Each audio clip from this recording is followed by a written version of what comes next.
বাসরাত অত্র নিজের রুমে ঢুকতেই দেখতে পেল তার বিয়ে করাবো আবার শাড়ি ফেলে ব্লাউজ আর পেটিকোট পরে দাঁড়িয়ে আছে। বাসরঘরে ঢুকে এরকম একটা দৃশ্য দেখতে অত্র তার জন্য মোটেই প্রস্তুত ছিল না। না চাইতে অত্রের চোখ চলে যায় আবার পেটের বাম পাশে থাকা অসম্ভব সুন্দর তেলটার দিকে। তার চোখ আটকে যায় সেখানে। ফর্সা পেটের উপর কালো তেলটা চুম্বকের মতো আকর্ষণ করছে তাকে। ধীরে ধীরে সে একটা ঘোরের মধ্যে চলে যাচ্ছে। হঠাৎ করে হুঁশ ফিরে আসায় অত্র কোনো মতে নিজেকে সামলে নিয়ে বলে ওঠে, এই মেয়ে, তোমার কি লজ্জা নেই? আবার পেছন ফিরে অত্রকে দেখে বিশাল বড় একটা শক খায়। ও দরজা লক করতে ভুলে গিয়েছে। আবার তাড়াতাড়ি নিজের থ্রি পিস নিয়ে বাথরুমে ছুটে চলে যায়। আবার বের হতে অত্র তাকে খুব জোরেই দেওয়ালের সাথে চেপে ধরে বলে, কান খুলে শুনে রাখো, আমি তোমাকে নিজে ইচ্ছে করে বিয়ে করিনি, পরিবারের চাপে পড়ে বিয়ে করতে বাধ্য হয়েছি। আজ একটু আগে যেটা করেছো বলিও দ্বিতীয়বার যেন এটা আর না হয়। তোমার এই চেহারায় আমার বাবা মাকে ফাঁসাতে পারলেও এ অত্রকে ফাঁসাতে পারবে না। আমি আপনাকে ভালোবাসি বলেই খুব জোরে আবাকে ধাক্কা মারে। আবার টাল সামলাতে না পেরে নিচে পড়ে যায়। অত্রর এই ব্যাপারে আবার একটুও ঘাবড়ায়নি। ও তো এটাই চেয়েছিল, সংসার করার কোনো ইচ্ছে আবার নেই। আবার দাঁড়িয়ে অত্রকে বলল, ধন্যবাদ, আপনি আমার অনেক বড় একটা উপকার করলেন। আবার কথা শুনে অত্র অবাক হয়। আবার বলতে থাকি, অনেক রাত হয়েছে, আপনার পাশে এক খাটে শোয়ার আমার কোনো ইচ্ছে নেই। খাটে কেন বলছি, এক রুমে থাকার কোনো ইচ্ছে আমার নেই। আপনি বরং আপনার নিজের রুমে নিজের খাটে ঘুমান, আমি ব্যালকনিতে ঘুমোচ্ছি। আমাকে একটা কাঁথা আর একটা বালিশ দিলেই হবে। এবার আবার কথায় অত্র খুব অবাক হলো। এ মেয়ে বলে কি? যাই হোক, অত্র আবাকে একটা বালিশের একটা কাঁথা দিয়ে দিল। আচ্ছা, আমি তাহলে যাই, গুড নাইট। অত্র আবার চলে যাওয়ার দিকে তাকিয়ে রইল। একটু পর ফ্রেশ হয়ে নিজেও শুয়ে পড়ল। কি অদ্ভুত এই মেয়েটা, আমি এত রুড বিহেভ করলাম, ও কোনো রিয়াকশনই দেখালো না। কোনো রহস্য তো আছে ওর মধ্যে। ধুর, আমি মেয়ের কথা কেন এত ভাবছি? আমি তো আরফাকেই ভালোবাসি। দেখি আমার বেবিকে একটা কল করি। কি হলো, পাগলিটা কল রিসিভ করছে না কেন? ওকে আমাকে ভুল বুঝলো? এসব ভাবতে ভাবতে অত্র ঘুমিয়ে পড়ল। এদিকে আবার আজ অনেক ভালো লাগছে। বাবা মা তাকে বোঝা মনে করতো, জোর করে তাকে বিয়ে দিল। কতই না ভয় পেয়েছিল সে। এই বিয়েতে আবার একটুও মত ছিল না। অত্র তাকে মেনে নেয়নি, এটাই অনেক। এখন সে নিজের মতো করে বাঁচতে পারবে। সকালে ঘুম থেকে উঠে ব্যালকনি থেকে রুমে চলে আসে। তারপর একবার অত্রের দিকে তাকিয়ে চোখ ফিরিয়ে নেয়।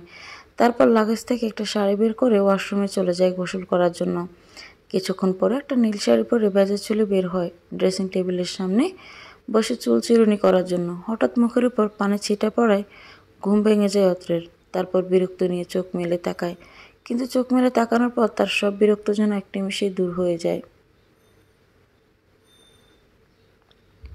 সে চুপি চুপি দেখতে থাকে আবাকে। হঠাৎ আবার মনে হয় পেছন থেকে অত্র তাকে দেখছে। তাই সে পেছনের দিকে তাকায়, কিন্তু দেখে অত্র ঘুমিয়ে আছে। তারপর আবার উঠে একবার অত্রের দিকে তাকিয়ে নিচে কিচেনে চলে যায়। আবার চলে যাওয়ার পরে অত্র চোখ মেলে তাকায় আর নিজেই নিজেকে গালি দিতে থাকে, স্টুপিড। অত্র, কি হয়েছে তোর? বারবার কেন এই মেয়ের দিকে ভেবে তাকাচ্ছিস? আর একটু হলেই তো ধরা পড়ে যাচ্ছিলি। তারপর অত্র টাওয়াল নিয়ে ওয়াশরুমে চলে যায়। আবার কিচেনে গিয়ে দেখে তার শাশুড়ি মা রান্না করছেন। আবার তার কাছে গিয়ে তাকে সালাম করলো আর বলল, মা, আমি কি রান্নার কাজে আপনাকে হেল্প করব? না মা, তুমি এত সকালে এখানে কেন? আন্টি, আসলে রুমে থাকতে ভালো লাগছে না, তাই একটু আপনার কাছে হেল্প করতে এলাম। আন্টি বলছো কেন? আমি তোমার শাশুড়ি, আর শাশুড়ি তো মায়ের মতোই, আমাকে তুমি মা বলেই ডেকো। আচ্ছা মা। অত্র কি ঘুম থেকে উঠেছে? জি না মা, এখনও ঘুমোচ্ছে। তুমি যাও, অত্রকে ডেকে তুলো, বলো ফ্রেশ হয়ে নিচে আসতে, সবাই একসাথে ব্রেকফাস্ট করে নাও। কিছুক্ষণের মধ্যেই সবাই বউ দেখতে আসবে। তোমাকে তো আবার রেডি হতে হবে, তাড়াতাড়ি যাও। আচ্ছা মা, ঠিক আছে। তারপর আবার রুমে এসে দেখে অত্র ফ্রেশ হয়ে সোফায় বসে কারোর সাথে ফোনে কথা বলছে। কারো যদি ফোনে কথা বলা শেষ হয়ে থাকে তাহলে নিচে চলে যাক, মা তাকে ব্রেকফাস্ট করার জন্য ডাকছে। হে ইউ, আমার একটা নাম আছে, আই এম অত্র, অত্র আহমেদ। আপাতত আমি কারো নাম জানার জন্য ইন্টারেস্টেড নই। এটা বলার সাথে সাথে অত্র উঠে আবার গাল শক্ত করে চেপে ধরে বলে, হাউ ডেয়ার ইউ, আমার সাথে এভাবে কথা বলার সাহস হয় কি করে তোমার? আবার ঝাড়ি মেরে অত্র হাত সরিয়ে বলে, এখানে সাহস দেখানোর মতো কিচ্ছু বলিনি, যেটা ঠিক সেটাই বলেছি। আর একটা কথা ভালো করে মাথায় ঢুকিয়ে নিন, ভুল করেও কথায় কথায় আমায় টাচ করার মতো দুঃসাহস দেখাতে যাবেন না। এর পরিণাম কিন্তু ভালো হবে না। মাইন্ড ইট, মিস্টার অত্র আহমেদ। এটা বলে আবার সোজা নিচে চলে যায়।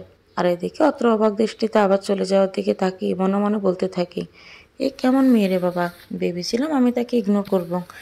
এখন তো দেখছি উল্টো সে আমাকে ইগনোর করছে। শুধু ইগনোর নয়, রীতিমতো অপমান। না, এর জন্য ওকে একটা উচিত শিক্ষা দিতে হবে। তারপর অত্র নিচে চলে যায় ব্রেকফাস্ট করতে। তারপর আবার দেখে এক নজর তাকিয়ে একটা চেয়ার টেনে বসে পড়ে। তারপর পাশ থেকে অত্র ছোট বোন আদ্রিতা বলে, কিরে ভাইয়া, এরকম টমেটোর মতো লাল হয়ে আছিস কেন? মনে হচ্ছে যে কোনো সময় ফেটে যাবি।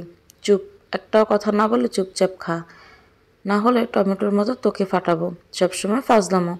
অত্রের আম্মু এই আদ্রিতা তাড়াতাড়ি চুপ করে খেয়ে নেয়। তোর ভাবিকে তো সাজাতে হবে। কি বল আম্মু? আমার ভাবি এমনিই সুন্দরী, তাকে যদি আরও সাজাই তাহলে তো লোকের নজর লেগে যাবে। এটা শুনে অত্রের আব্বু আম্মু দুজনেই হেসে ওঠে। তারপর অত্রের আব্বু আবাকে বলে, কিরে মা, এখানে তোর কোনো সমস্যা হচ্ছে না তো? না বাবা, দেখো, একদম লজ্জা পাবি না। এটা এখন তোরই বাড়ি, তাই যেভাবে সুবিধা হয় সেভাবেই থাকবি, ঠিক আছে বাবা? এটা শুনে অত্র মনে মনে বলে, বাবা তোমারও না মাথা খারাপ, সব সমস্যাই জিজ্ঞেস করছো তার কোনো সমস্যা হচ্ছে কি না। যত সব আদিক খেতাম। খাওয়া দাওয়া শেষ করে যে যার রুমে চলে যায় রেস্ট করার জন্য। তার কিছুক্ষণ পর আদ্রিতার সব বান্ধবীরা চলে আসে। তাদের সবাইকে নিয়ে আদ্রিতা অত্রের রুমে চলে যায়। গিয়ে দেখে আবার বেডের উপর বসে আছে আর অত্র ব্যালকনিতে দাঁড়িয়ে আছে। আদ্রিতা অত্রের কাছে গিয়ে বলে, ভাইয়া এখন তুই বাইরে যা, আমাদের বাবির সাথে কাজ আছে। তোদের কাজ তোরা কর, আমি কেন বাইরে যাব? আমি আমার রুম ছেড়ে কোথাও যেতে পারবো না। রুম ছেড়ে যেতে পারবি না নাকি বউকে রেখে যেতে পারবি না, কোনটা বলতো? দেখ, একদম আমার সাথে ফাজলামো করবি না তুই। একদিনে বউ পাগল হয়ে গেছে, সেটাতে কোনো দোষ নেই। আর আমি বললেই দোষ? দূর থাক তোরা, আমিই চলে যাচ্ছি রুম থেকে। এটা বলে অত্র রেগে রুম থেকে বের হয়ে যায়। আর এটা দেখেই ওরা সবাই হাসতে থাকে। তারপর সবাই মিলে আবার সাথে গল্প শুরু করে। গল্প করতে করতে দুপুর হয়ে যায়। সারা বাড়ি ভর্তি মেহমান। দুপুরবেলা পার্লারের লোক এসে আবাকে সাজানো শুরু করলো। আবার বাসা থেকে আবার আব্বু আম্মু ভাই ভাবি সকলেই এসেছে। আবার বাবা মায়ের একমাত্র মেয়ে, সবার খুব আদরের। বৌভাতের অনুষ্ঠান শুরু। আবাকে একটা বেগুনি রঙের শাড়ি পরানো হয়েছে। অত্র আবাকে দেখে চোখই পেরাতে পারছে না, অসম্ভব সুন্দর লাগছে আবাকে। কিন্তু তাতে আমার কি? অত্র সব বন্ধুরা এসে অত্রকে কংগ্রেস করছে আর আবার এত এত প্রশংসা করছে। হেই ডুড, কি যে বলিস না, ওই মেয়ে কখনো আমার আফরার মতো হতে পারবে না। এটা শুনে সিয়াম বলল, দোস্ত তুই যাই বলিস না কেন, আরফার বিয়ে ঠিক হয়ে গেছে। তোর বিয়ের খবর শুনে ওর ফ্যামিলির পছন্দ করা ছেলেকে হ্যাঁ বলে দিয়েছে। কি বলছিস তুই? না, এটা কখনোই হতে পারে না। আমার ইমিডিয়েটলি আরফার সাথে কথা বলতে হবে দোস্ত। আজ তোর বৌবাত, এখন এটা করা তোর ঠিক হবে না। অনুষ্ঠান মিটে গেলে না হয় যা করার করিস, আমার আর এক মুহূর্ত লেট করা যাবে না। বলে অত্র কাউকে কিছু না বলে বাসা থেকে বের হয়ে গেল। এদিকে আবার বাবা মাকে দেখে একটুও কান্না করেনি, বরং তাদের কাছে গিয়ে বলেছে, তোমাদের কোনো অসুবিধা হয়নি তো? এসেছো, খেয়েছো, এখন বাসায় চলে যাও। এটা শুনে আবার বাবা মা অবাক হয়। তারপর আবার বাবা বলে, আবা কি বলছিস এসব? আজ তোর বৌভাত, আমরা তোকে নিতে এসেছি। আজ তুই আর অত্র আমাদের সাথে আমাদের বাসায় যাবি, এটাই তো নিয়ম। কোনো নিয়মের তোয়াক্কা আমি করি না, আর আমি কখনো তোমাদের বাসায় যাবও না। তোমাদের কাছে বোঝা হয়েছিলাম, তাই এতদিন লোকের হাজার কথা শুনতে হয়েছে তোমাদের। কিন্তু এখন তো আমার বিয়ে হয়ে গেছে, এখন তো আর তোমাদের কারো কথা শুনতে হবে না। বিয়ে করতে বলেছো, বিয়ে করেছি, এখন তোমরা শান্তিতে থাকতে পারবে।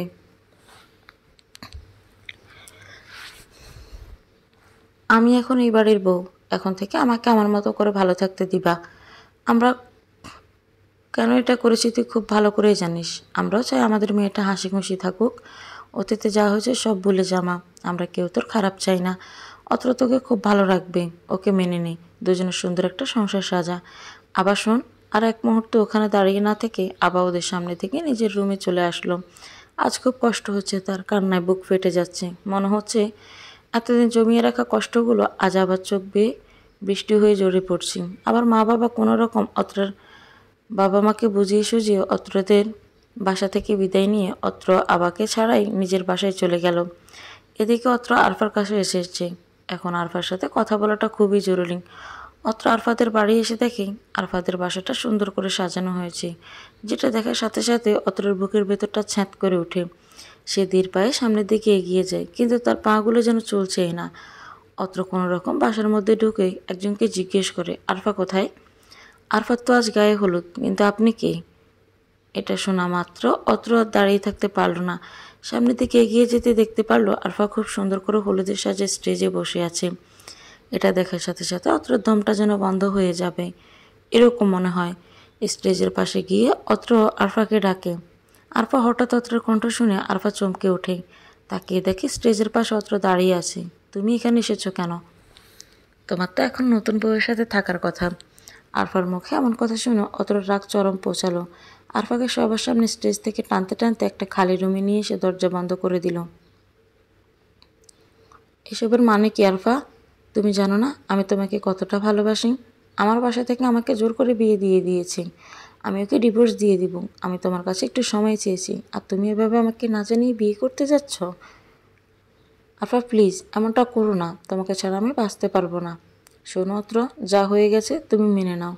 এই দেখো আমি আমার ভাগ্যকে মেনে নিয়েছি। তুমি যদি আমার হতে তাহলে তোমার ফ্যামিলি আমার সাথে তোমার বিয়ে দিত, কিন্তু তারা আমাকে পছন্দ করেনি, তোমার বউকে পছন্দ করেছে। আমি জানি তুমি ওকে মেনে নাওনি, এখনও ওকে স্ত্রীর মর্যাদাও দাওনি। আমি চাই তোমরা সুখী একটা দাম্পত্য জীবন যাপন করো। প্লিজ অত্র, আমাকে তুমি ক্ষমা করে দিও। আমরা এক হতে পারিনি তো কি হয়েছে, আমাদের বন্ধুত্ব সারা জীবন থাকবে। আরফা এটা কোনো মেয়ে না, এটা একটা চুলের, তুমি জানো না? ওকে মেনে নেওয়া আমার পক্ষে ইম্পসিবল। আমি তোমাকে খুব ভালোবাসি আরফা। তুমি প্লিজ এই বিয়েটা ভেঙে দাও, আমরা খুব দূরে চলে যাব, একটা সুন্দর সংসার সাজাবো। অত্র আমার হাত ছাড়াও, এটা আর সম্ভব না, কাল আমার বিয়ে। প্লিজ তুমি চলে যাও। আরফা প্লিজ বোঝার চেষ্টা করো। তুমি কেন বুঝছো না? আমি তোমাকে ভালোবাসি, তোমাকে আমার চাই। অত্র আরফাকে খুব জেরে দেওয়ালের সাথে চেপে ধরে। অত্র আমার লাগছে, ছাড়ো আমাকে। তুমি বলো তুমি এ বিয়ে ভাঙবা নাকি আমি ভাঙবো? আরফা অত্রকে খুব জোরে একটা ধাক্কা দিয়ে ঠাস করে অত্রর মুখে একটা চড় বসিয়ে দিল। ছি অত্র, তোমাকে আমি অনেক ভালো ভেবেছিলাম, কিন্তু তুমি এতটা স্বার্থপর সেটা ভাবতে আমার কষ্ট হচ্ছে। চাইলে সব কিছু সম্ভব হয় না অত্র। আমাদের সমাজ, পরিবার, নিয়ম, রীতিনীতি বলে অনেক কিছু আছে। তুমি ভাবলে কি করে তোমার এমন একটা প্রস্তাবে আমি রাজি হয়ে যাব? নিজের ভালোবাসার মানুষকে পাওয়ার জন্য একটা মেয়ে হয়ে অন্য একটা মেয়ের ঘর ভেঙে দিব, এটা তুমি ভাবতে পারলে কি করে? আরফা তুমি আমাকে ভুল বুঝছো। আমি তোমাকে ভুল বুঝছি না অত্র, যেটা সত্যি সেটাই বলছি। শোনো, শুধু ভালোবাসলেই হয় না, ভালোবাসার মানুষটাকে আপন করে পেতে ভাগ্যও লাগে, যেটা তোমার বা আমার কারোরই নেই। আর এটাই বাস্তব, বাস্তবতাকে মেনে নিতে শিখো অত্র। একটা কথা সবসময় মাথায় রাখবেন, ওপরওয়ালা আবাকে তোমার জীবনসঙ্গী হিসেবে তৈরি করেছেন, আমাকে নয়। তাই ওকে তুমি মেনে নাও। আমি হয়তো তোমার প্রথম ভালোবাসা ছিলাম, কিন্তু আবাই হবে তোমার শেষ ভালোবাসা, সেটা একদিন তুমি নিজেই বুঝতে পারবে। আর একটা কথা, আর কখনো নিজের ভালোবাসার দাবি নিয়ে আমার সামনে এসো না। আমার নতুন জীবনের জন্য দোয়া করো। আমি চাই না অতীতের কথা ভেবে ভবিষ্যৎ নষ্ট করতে। তুমি নিজে সুখী হও, আর আমাকেও সুখী হতে দাও। ভালো থেকো অত্র, গুড বাই। এটা বলে আরফার রুম থেকে বের হয়ে চলে যায়, আর অত্র ছলছল চোখে তার যাওয়ার পানে চেয়ে থাকে। গড়িতে রাত 1:30 ছুঁই ছুঁই। অত্র প্রচণ্ড নেশা করে মাতাল হয়ে নিজের বাসায় ফিরেছে। রুমে ঢুকে সোজা বিছানায় শুয়ে পড়ল। পরক্ষণে মনে পড়ল আবার কথা, আজ ওর জন্যই অত্র আরফাকে হারালো। আজ ওকে একটা উচিত শিক্ষা দিতেই হবে। অত্র উঠে ব্যালকনিতে আবার কাছে গেল, আবার তখন ঘুমে মগ্ন। ঘুমন্ত আবার মুখে হালকা চাঁদের আলো আর হালকা অন্ধকার মিলে এক অদ্ভুত সৌন্দর্যের সৃষ্টি করেছে, আর সেই সৌন্দর্য অত্রকে ভীষণভাবে আকৃষ্ট করছে। অত্রর মন চাইছে সব কিছু ভুলে আবার মাঝে ডুবে যেতে। অত্র হাঁটু মুড়ে আবার পাশে ফ্লোরে বসে পড়ে, তারপর আবার খুব কাছে চলে যায়। এতটা কাছে চলে যায় যে অত্র আবার প্রতিটা নিঃশ্বাস অনুভব করতে পারছে। আবার মুখের দিকে তাকাতেই অত্রর এক অদ্ভুত মায়া কাজ করে। এটা অত্রের আগেও ফিল হয়েছে, ও জানে না এটা কি। হয়তো উপরওয়ালা সবটা উপর থেকে সেট করে রেখেছেন। হঠাৎ অত্র কিছু একটা ভেবে আবাকে এক ঝাটকায় কোলে তুলে নিয়ে রুমে এনে বিছানায় ছুঁড়ে মারে। হঠাৎ বিছানায় এভাবে দুপ করে পড়ার পরে আবার ঘুম ভেঙে যায়। তার চোখ যায় অত্রের দেখি। অত্র ভয়ঙ্করভাবে তাকিয়েছে তার দেখি। আবার তার কোনো পাত্তা না দিয়ে বলল, এসবের মানে কি? বলেছি না আমাকে কখনো টাচ করবেন না। বলেই উঠে যেতে চাইলে অত্র আবার হাত ধরে ফেলে। আবার বুঝতে পারে অত্র ড্রিঙ্ক করেছে। হাত ছাড়ুন আমার। অত্র আরও জোরে আবার হাত ধরে এক ঝটকায় নিজের কাছে টেনে আনে। আবার চোখ বড় করে অত্রের দিকে তাকিয়ে থাকে। অত্রের এখন হুঁশ নেই, ওকে এখন কিছু বললে উল্টো রিয়েক্ট করতে পারে। অত্র আবার ঠোঁটের দিকে গভীরভাবে চেয়ে আছে। অত্র আবার ঠোঁটের দিকে এগিয়ে আসছে, আর আবার রাগে শরীর ঘিনঘিন করছে। আবা অত্রকে একটা ধাক্কা দিয়ে চলে আসতে গেলেই অত্র আবার হাত ধরে আবাকে বিছানায় ফেলে দেয়। একটা না আবার বুক থেকে শাড়ির আঁচল ফেলে নিজের আবা উপর লাফিয়ে পড়ে। আবা প্রচুর চেষ্টা করছে অত্রকে নিজের কাছ থেকে সরানোর, কিন্তু কিছুতেই সরাতে পারছে না। আবার 2 হাত দিয়ে অত্রকে ধাক্কা দিচ্ছে। অত্র আবার 2 হাত শক্ত করে ধরে আবার গলায় মুখে অজস্র চুমু দিচ্ছে। একটু পর আবার হাত একটু ঢিল হলেই আবার বিছানার সাইডে রাখা ফুলদানি দেখতে পায়। ওটা হাতের কাছে পেয়ে অত্রের মাথায় জোরসোরে একটা বাড়ি মারে। বাড়ি খাওয়ার সাথে সাথে অত্র আবাকে ছেড়ে মাথায় হাত দিয়ে মাথায় কাতরাতে থাকে। আবা ছাড়া পেয়ে এক দৌড়ে আদ্রিতার রুমে দরজায় গিয়ে জোরে জোরে নক করতে থাকে। এত রাতে দরজা নক করার শব্দে আদ্রিতার ঘুম ভেঙে যায়। তারপর ভয়ে ভয়ে সে উঠে বসে বলে, কে বাইরে? আমি, তোমার ভাবি, তাড়াতাড়ি দরজাটা খোলো। আবার গলা শুনে আদ্রিতা দৌড়ে এসে দরজা খুলে দেয়। আর দরজা খোলার সাথে সাথে আবার আদ্রিতাকে জড়িয়ে ধরে কান্না করে দেয়। ঘটনার আকস্মিকতায় আদ্রিতা অবাক হয়ে জিজ্ঞেস করে, কি হয়েছে ভাবি, তুমি কান্না করছো কেন? তোমার ভাই মদ খেয়ে এসেছে, আমার সাথে অসভ্যতামি করছে, আমি ওকে মেরেছি। কি বলো ভাবি? ভাইয়া মদ খাওয়া তো দূরের কথা, নামও শুনতে পারে না। তুমি এট করো, আমি দেখছি। তারপর আদ্রিতা অত্র রুমে যে দেখে তার ভাইয়ের মাথায় দিয়ে রক্ত ঝরছে। অত্র অজ্ঞান অবস্থায় বিছানায় পড়ে আছে। এটা দেখার সাথে সাথে আদ্রিতা চিৎকার দিয়ে ওঠে, ভাইয়া! অদ্রিতার চিৎকার শুনে আবার ভয়ে কেঁপে ওঠে আর নিজে থেকে অত্রের বাবা মাও চলে আসেন। তারপর অত্রের অবস্থা দেখে বলে, এ কি অত্রর, কি হলো? মাথা দিয়ে এত রক্ত পড়ছে কেন? কীভাবে হলো এসব? অদ্রিতা, তুই এক্ষুনি ডাক্তারকে ফোন কর, আমি এক্ষুনি যাচ্ছি আম্মু। এটা বলে আদ্রিতা দৌড়ে ফোন নিতে রুমে এসে দেখে আবা গুটিসুটি মেরে বসে কান্না করছে। এটা দেখে আদ্রিতা আবাকে বলে, ভাবি, ভাইয়ের অবস্থা খারাপ, রক্ত পড়া বন্ধ হচ্ছে না, তুমি তাড়াতাড়ি ভাইয়ের কাছে যাও, আমি ডক্টরকে ফোন করছি। কিন্তু আব্বু আম্মু যদি কিছু জিজ্ঞেস করে তখন আমি কি উত্তর দেব? এখন সব নিয়ে কিছু বলার দরকার নেই, আগে ডক্টর আসতে দাও, তারপর দেখা যাবে। আচ্ছা ঠিক আছে। এটা বলে আবার নিজের রুমের দিকে পা বাড়ায়, কিন্তু তার পা যেন একদমই চলতেই চাচ্ছে না। কোনো মতো সে রুমের দরজার পাশে এসে দাঁড়ায়, কিন্তু রুমের ভিতরে ঢোকার সাহস পাচ্ছে না। একটু পর আদ্রিতা ডক্টরকে ফোন করে হাতে একটা ফার্স্ট এড বক্স নিয়ে এসে দেখে আবার এখনও বাইরে দাঁড়িয়ে আছে। তাই সে আবার হাত ধরে টেনে ভিতরে নিয়ে যায়। ওদের দেখি অত্রের আব্বু বলে, কি রে আদ্রিতা, ডক্টরকে ফোন করছিস? আর আবার কোথায় ছিল এতক্ষণ? এটা শুনে আবার কিছু বলার আগে আদ্রিতা বলে ওঠেন, হ্যাঁ, ডক্টরকে ফোন দিয়েছি, আর ভাবি আমার রুমে গিয়েছিল ফার্স্ট এড বক্স আনতে। আবাকে দেখতেই অত্রের বাবা বলল, আবা, তুমি তো রুমে ছিলে, এসব কীভাবে হলো? আসলে বাবা, এখন এসব কথা কীভাবে বলবো? তুমি আমার সহায় হও আল্লাহ, কথাটা মনে মনে বলে আবা। তখনই আদ্রিতা এসে বলে, বাবা, ভাইয়া আজ অতিরিক্ত ড্রিঙ্কস করে বাসায় এসেছে, যার ফলে টাল সামলাতে না পেরে পড়ে গিয়ে মাথা ফেটে গেছি। কি বলছিস এসব? অত্র তো কখনো ড্রিঙ্কস টুয়ে দেখে না, আজ হঠাৎ এসব করলো কেন? সেটা তো জ্ঞান ফিরলে জানা যাবে।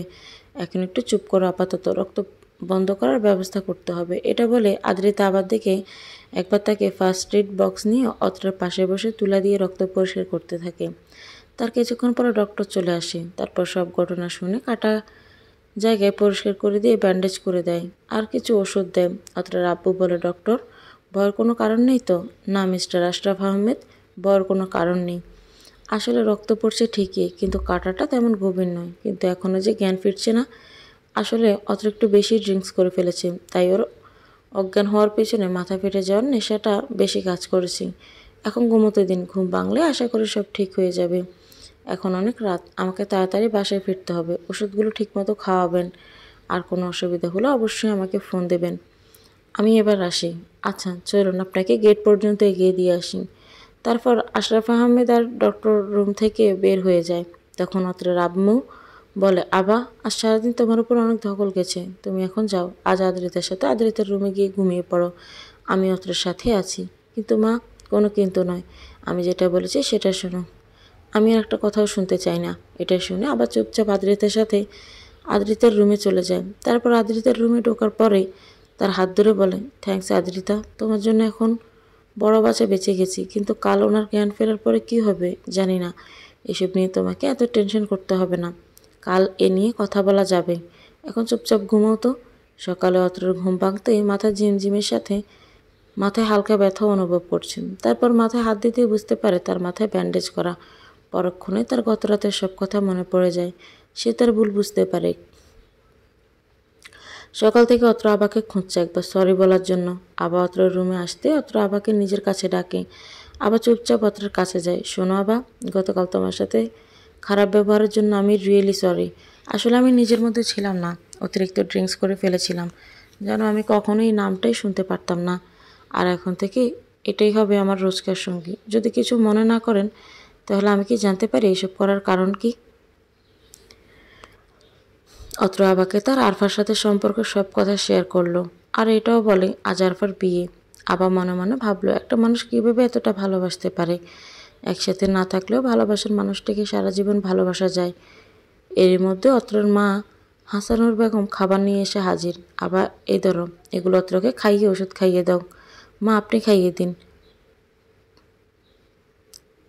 সরি মা, দিন আমাকে। মা আমার ব্যথা মাথায় লেগেছে, হাতে না, দাও আমাকে, আমি নিজেই খেতে পারবো। আচ্ছা নে ধর। বলে অত্রর মা চলে যেতে নিলে আবা বলল মা আমিও আসছি। আচ্ছা চলো। দুপুর অত্রর ফোন আরফার কল আসে। আরফার কল এসেছে দেখে অত্র খুশিতে পাগল প্রায়। কল রিসিভ করতে যতটা খুশি হয়েছিল তার থেকে বেশি কষ্ট পেতে হলো। অত্র আজ তুমি আর তোমার বউ আমার বিয়েতে চলে এসো। আমি আমার বিয়েতে তোমাকে আমার সামনে দেখতে চাই। প্লিজ এসো অত্র। অত্র গলা দিয়ে যেন কোনো কথা বের হচ্ছে না, তবু উত্তরে বলল অবশ্যই আসবো।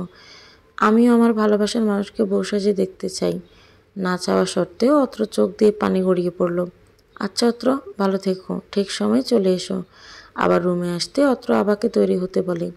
আবার প্রশ্ন উত্তর অত্রকে বলে আরফা কল দিক করেছিল, ইনভাইট করলো আমাকে ওর বিয়েতে যেতে বলেছে, তাই সময় নষ্ট না করে তাড়াতাড়ি তৈরি হয়ে নাও। আপনি যাবেন এই বিয়েতে? সহ্য করতে পারবেন তো? বেশি কথা না বলে তাড়াতাড়ি রেডি হও। আমি যাব না। আচ্ছা যাব না তো এত রাগ করছেন কেন? আপনি অসুস্থ তাই রাজি হলাম, না হলে কখনোই আপনার সাথে যেতাম না। আবার একটা সুন্দর লাল রঙের শাড়ি পরলো। অত্র রেডি হয়ে নিল। নিচে নামতে অত্রের বাবা বলল অত্র তুই এই অবস্থায় কোথায় যাচ্ছিস? বাবা একটা ইনভিটেশন আছে, যেতে হবে। আর আমি এখন ঠিক আছি, তোমরা চিন্তা করো না। আবার যাচ্ছে আমার সাথেই। চারিদিকে জকমকে আলো ফুল দিয়ে সাজানো স্টেজে আরফা বসে আছে। অত্র নকল হাসি দিয়ে আরফাকে শুভেচ্ছা জানালো। আবার সাথে পরিচয় করিয়ে দিল। অত্রের চোখের সামনে আরফার বিয়ে হয়ে গেল। অত্র আরফার কাছে যেয়ে বলল মেড ফর ইচ আদার, ভালো থেকো, সুখে থেকো আরফা। অত্র আবার হাত ধরে আর এক মুহূর্ত না দাঁড়িয়ে চলে আসলো। অত্র ব্যালকনিতে দাঁড়িয়ে চোখের পানি ফেলছে। আবার এসে পেছন থেকে অত্রর কাঁধে হাত রাখলো আর বলল ভালোবাসার মানুষকে না পাওয়ার যে কষ্ট এটা আমার থেকে বেশি আর কেউ বুঝবে না। অত্র চোখ মুছে পেছনে ফিরে প্রশ্নসূচক দৃষ্টিতে আমার দিকে তাকিয়ে আছে। জানতে চান আমার ভালোবাসার মানুষ রাজ্যের কথা? তোমার ভালোবাসা মানে? হ্যাঁ, আমি একজনকে ভালোবাসি, ওর নাম ছিল রাজ্য। ছিল মানে? এখন নেই? না, আমার ভুলের জন্য আমি ওকে চিরতরে হারিয়ে ফেলেছি। তোমার পুরো কাহিনীটা বলো তো। বসুন, এখানেই বলছি আমার রাজ্যের কথা। তারপর দুজনে ব্যালকনিতে মুখোমুখি বসলো। আপনি হয়তো জানেন আমার বাবা একজন সরকারি চাকরিজীবী, তাই প্রায় প্রায় বাবার ট্রান্সফার হতো। আর আমরাও চলে যেতাম এক জেলা থেকে অন্য জেলায়। আমি যখন ইন্টার প্রথম বর্ষে পড়ি তখন আমরা খুলনাতে থাকতাম। আমরা যে এলাকায় থাকতাম ওই এলাকায় একটা সুনামধন্য পরিবারের ছেলে ছিল রাজ্য। ওই এলাকার মার্কেটের বেশিরভাগ দোকানেই ছিল রাজ্যের ব্যাপার। একদিন কলেজ থেকে বাসায় ফেরার সময় আমি রাজ্যের একটা ছুরির দোকানে যাই। তখন রাজ্য আমাকে প্রথম দেখে, আর প্রথম দেখায় ভালোবেসে ফেলে। তারপর থেকে আমি যেখানে যেতাম আমার আগে পিছিয়ে গুড়গুড় করতো, সবসময় আমাকে ফলো করতো।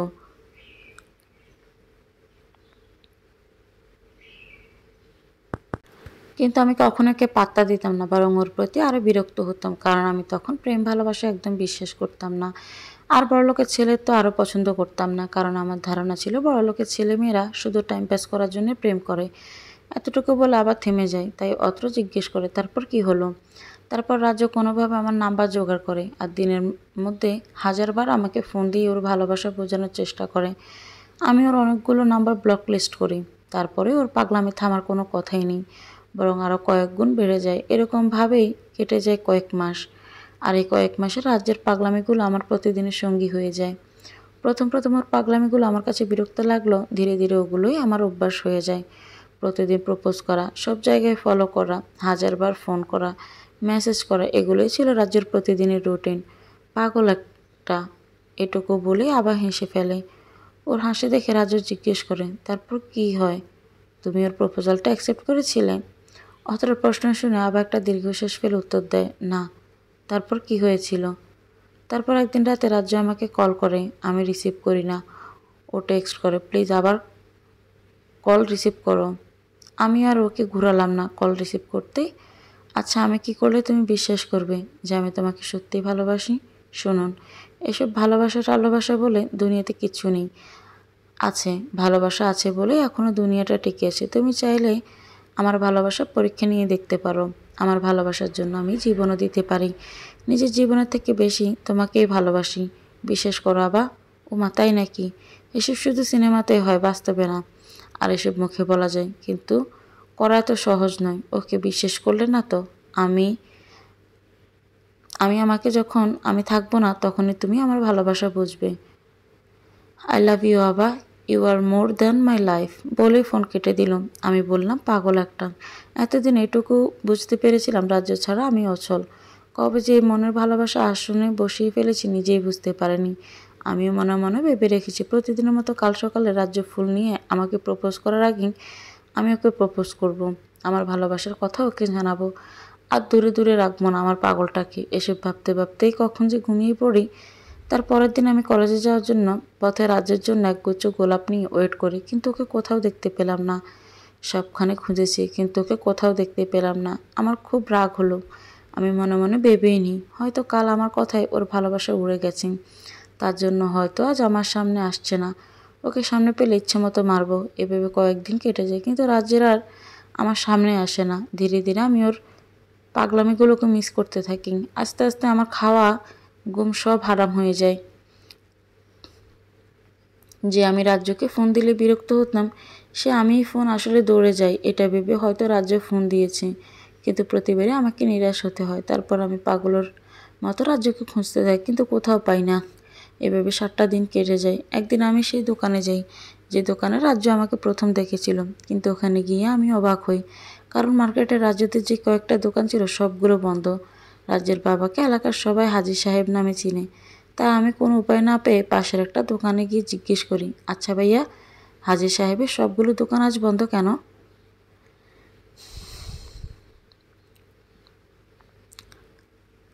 আমার প্রশ্ন শুনে লোকটা আমার দিকে অবাক হয়ে তাকায়, তারপর বলে, কেন আপনি জানেন না?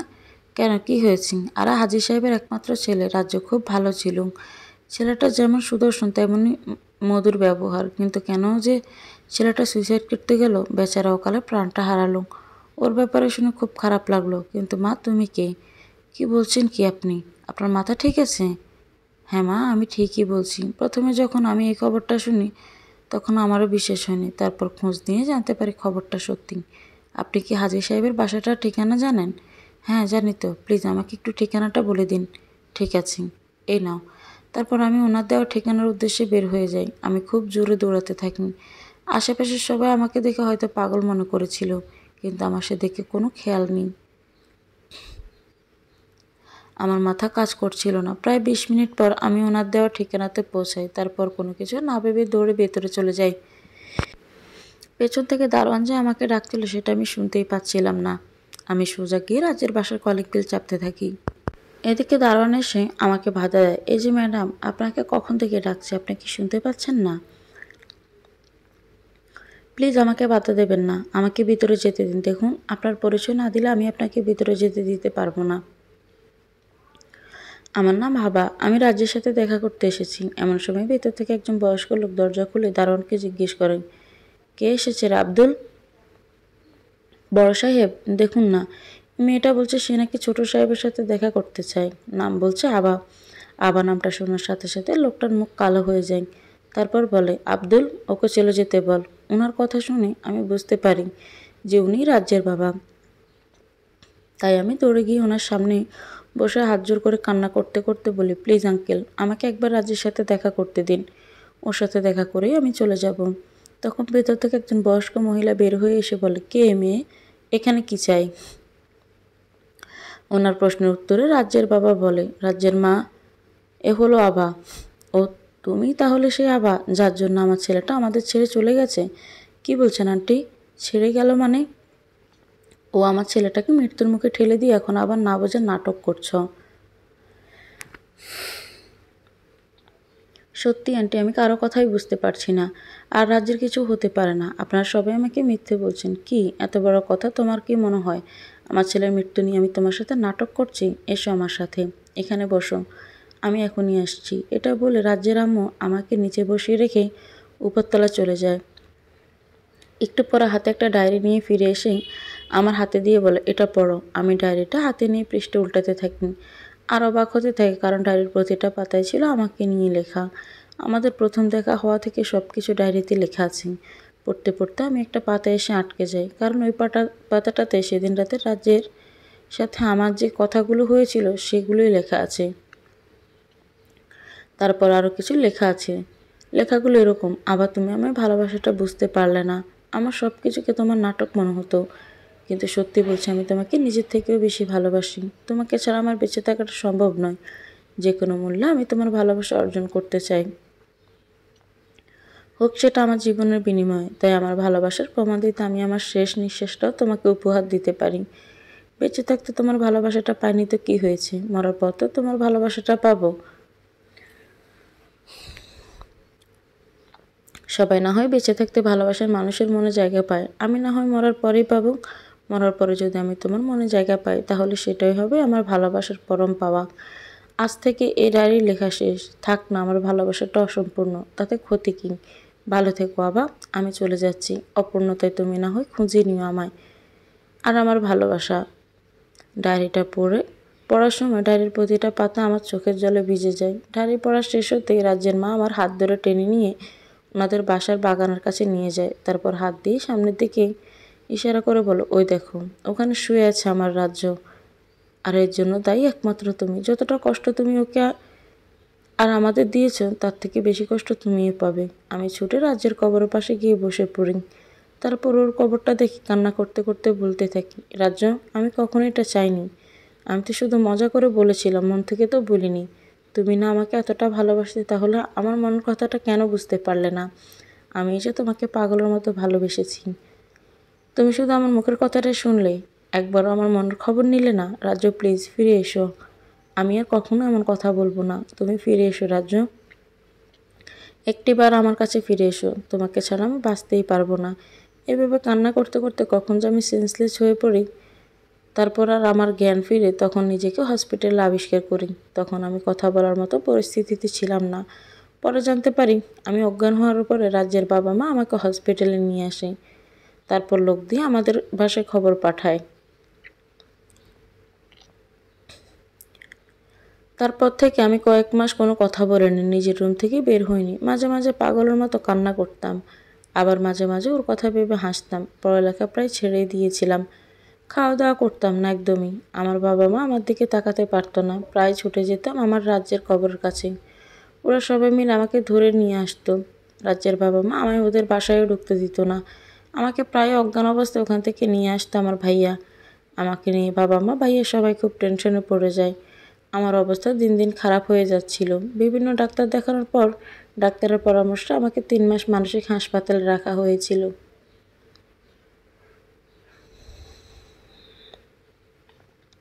তারপর রাজ্যের স্মৃতি থেকে আমাকে বের করার জন্য আব্বু ওখান থেকে ট্রান্সফার হয়ে ঢাকায় চলে আসে। তারপর আমি আস্তে আস্তে স্বাভাবিক হতে থাকি। অনুভব করতাম রাজ্য সবসময় আমার সাথে আছে। ও যে আমার চোখের পানি সহ্য করতে পারে না। ওর লেখা ডায়েরিটা বুকে আগলে রাখি সবসময়। শুধু জায়গাটা পরিবর্তন করতে হয়েছে, কিন্তু আমার মন থেকে রাজ্যের জায়গাটা পরিবর্তন করতে পারিনি।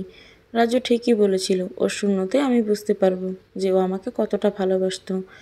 ও যখন ছিল তখন আমি ওর ভালোবাসাটা বুঝতে পারিনি, কিন্তু যখন বুঝতে পারলাম তখন ও আমার পাশে নেই। আমার ভুলের জন্য আমি ওকে চিরতরে হারিয়ে ফেলেছি। তারপর আমি আবার এখনকার কলেজে ভর্তি হই। একদিন আনমনে রাস্তা দিয়ে হাঁটছিলাম, তখন হঠাৎ করে কারো গাড়ির সাথে ধাক্কা লেগে নিচে পড়ে যায়। সামান্য হাত পা ছেলে যায়, কিন্তু আপনার মা আমাকে নিয়ে হাসপাতালে যায়। হ্যাঁ, ও গাড়িতে আপনার মা ছিল, আর উনি তখন আমাকে দেখে খুব পছন্দ করে। তারপর আমার ঠিকানা জোগাড় করে আমার বাবা মার সাথে কথা বলে। আর তারপর এটা বলে, আবার প্রচণ্ড কান্নায় ভেঙে পড়ে। আবার কান্না দেখে অত কী করবে, কীভাবে সান্ত্বনা দেবে কিছুই বুঝতে পারছিল না। আবার বলে ওঠে, আমি একটু ওয়াশরুম থেকে আসছি। এটা বলে চেয়ার থেকে উঠতে আবার মাথা ঘুরে পড়ে যেতে নেয়, কিন্তু অত্র সাথে সাথে আবাকে ধরে ফেলে।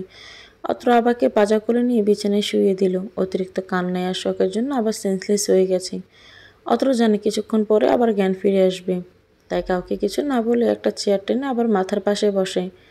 আমি তো স্বার্থপরের মতো আরফাকে হারানোর জন্য আবাকে দায়ী করে এসেছি, আর ভেবেছি আমি হয়তো আমার ভালোবাসার মানুষকে হারিয়েছি, এত কষ্ট পাচ্ছি, কিন্তু ওর কষ্টের কাছে আমার কষ্ট তো কিছুই না। মেয়েটা মনের মধ্যে এত কষ্ট লুকিয়েছে সেটা ওকে দেখেই বোঝা যায় না। এখন মনে হচ্ছে ওর জন্য আমার কিছু করা উচিত। আল্লাহ হয়তো দুজন ভাঙা মনের মানুষকে এক করার জন্যই ওকে আমার জীবনে পাঠিয়েছে। আমি আজ কথা দিচ্ছি, আমি আর তোমাকে কোনো কষ্ট পেতে দিব না। আরপা আমার প্রথম ভালোবাসা ছিল ঠিকই, কিন্তু তুমি হবে আমার শেষ ভালোবাসা। আজ থেকে আমি তোমাকে বউ হিসেবে মেনে নিলাম। আমার ভালোবাসা দিয়ে আমি তোমার সব কষ্ট ভুলিয়ে দেব। রাজ্য হতে পারবো না ঠিকই, কিন্তু রাজ্যের থেকে বেশি ভালোবাসবো তোমাকে। রাজ্য তোমাকে বুঝতে পারেনি, তাই অভিমান করে চলে গেছে, কিন্তু আমি তোমাকে কখনোই ছেড়ে যাব না। আল্লাহ যখন তোমাকে আমার বউ করে পাঠিয়েছেন, তখন স্বামী হিসেবে আমি আমার দায়িত্ব পালন করব। আর ফর হাজব্যান্ডকে নিয়ে সুখী হতে পারলে আমি কেন পারবো না তোমাকে নিয়ে সুন্দর একটা সংসার সাজাতে। আজ থেকে তুমিই হবে আমার শেষ ভালোবাসা। আবার দিকে তাকিয়ে আনমনা কথাগুলো বলছিল অত্র। কিছুক্ষণ পর আবার জ্ঞান ফিরে আসলো। আবার চোখ মেলে তাকাতে অত্রকে দেখতে পেল। আমাকে একটু পানি দিতে পারবেন? এই তো, সাবধানে উঠে বসো, এক্ষুনি এনে দিচ্ছি। আবাকে খাটে বসে অত্র পানি এনে দিল। আবার ডক ডক করে পানি খেয়ে নিল। ধন্যবাদ। এর জন্য ধন্যবাদ দিতে হবে না। আবা উঠে ব্যালকনিতে যেতে নিলে অত্র আবাকে থামিয়ে বলল, আজ থেকে তুমিও বিছানায় শোবে। কি বলছেন আপনি? আপনার মাথা ঠিক আছে নাকি? কাল মাথায় ফুলদানির বাড়ি খেয়ে দু একটা তার ছিঁড়ে গেছে। আগে দু একটা তার কাটা ছিল, কাল বাড়ি খেয়ে সেগুলো ঠিক হয়ে গেছে। আপনি আসলে একটা পাগল, সেটা আজ জানতে পারলে? আপনার পাগল। আপনার কথা শুনেই অত্রের মুখ কালো হয়ে গেল। আবাও বুঝতে পারেনি যে তার মুখ থেকে এমন একটা কথা বের হয়ে যাবে। তার এখন খারাপ লাগছে, সে হয়তো অত্রকে কষ্ট দিয়ে ফেলেছে।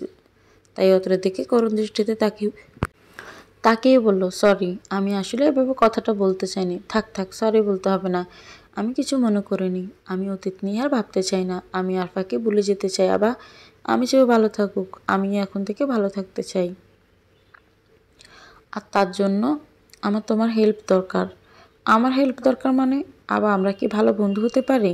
হঠাৎ এই ফালতু মেয়ের বন্ধু হতে চাইছেন যে? তোমার আমার জীবনের গল্প কিছুটা মিল আছে তো, তাই। দুইটি ভাঙা মনের মানুষ একই সুতায় বাঁধা বলেই অত্র হাসতে লাগলো। হয়েছে, আর হাসতে হবে না, সরুন, আমাকে যেতে দিন। বললাম না এখন থেকে এখানেই শুবা তুমি? আর আমরা তো এখন থেকে বন্ধু। বলো ঠিক আছে, বন্ধু হলো তো হ্যান্ডশেক করতে হয়, তো আমরা ফ্রেন্ড। অত্র হাত বাড়িয়ে ওকে হ্যান্ডশেক করে, তারপর আবার বিছানার মাঝখানে একটা কোলবালিশ দিয়ে শুয়ে পড়লো। Good night, have a sweet dream my friend. অত্র অত্র শুয়ে আবার পাশে শুয়ে পড়লো। গুড নাইট আবা। অনেক সকালে অত্রের ঘুম ভেঙে যায়, তাই অত্র উঠে আবার দিকে তাকায়, কিন্তু আবার এখনও ঘুমোচ্ছে। তাই অত্র সোজা নিচে কিচেনে চলে যায়। অত্র নিজে সকালের জন্য কফি করে। 2 কাপ কফি নিয়ে নিজের রুমে গিয়ে দেখে আবার এখনও ঘুমিয়ে আছে। গুড মর্নিং আবার কানের কাছে এসে বলল। তারপরও আবার ঘুম ভাঙছে না। ঘুমন্ত আবাকে দেখতে অত্রের ভালোই লাগছিল। আবার কপালে পড়ে থাকা চুলগুলো সরিয়ে ছোট্ট একটা ভালোবাসার পরশ দিল। তারপর আবাকে ডাকলো। আবার ওঠে। অত্রকে ভেবে দেখে অবাক হয়, কিন্তু তাকে অবাক হওয়ার সুযোগ না দিয়ে অত্র বলে ওঠে, তাড়াতাড়ি উঠে ব্যালকনিতে এসো, আমি তোমার জন্য নিজ হাতে কফি বানিয়ে এনেছি। দুজন কফি খেতে খেতে সূর্য ওঠা দেখবো আর গল্প করবো, এটা বলে অত্র কফি নিয়ে ব্যালকনিতে চলে যায়। আর আবার অবাক হয়ে তাকিয়ে থাকে, আর মনে মনে বলে, সত্যি এই লোকটার মাথায় তার ছেড়ে গেছে কাল ফুলদানির বাড়ি খেয়ে। আবার এখনও বসে অবাক হয়ে ভাবছে। হঠাৎ অত্রের ডাকে তার ঘোর ভাঙে। কি ব্যাপার, আসছো না কেন? কফি তো ঠান্ডা হয়ে গেল। এই তো আসছি। তারপর আবার উঠে ব্যালকনিতে চলে যায়। আবার যেতে অত্র আবার হাতে কফির মগটা ধরিয়ে বলে, দেখো এখান থেকে সূর্যটা কত সুন্দর দেখা যায়। হ্যাঁ, আমি তো এটাই লক্ষ্য করিনি। এভাবে কেটে যাচ্ছিল অত্রের সাথে আমার দিনগুলো, হাসি মজা বন্ধুত্বের মধ্যে দিয়ে। এই কয়দিন এটুকু বুঝেছি অত্র অনেক কেয়ারিং।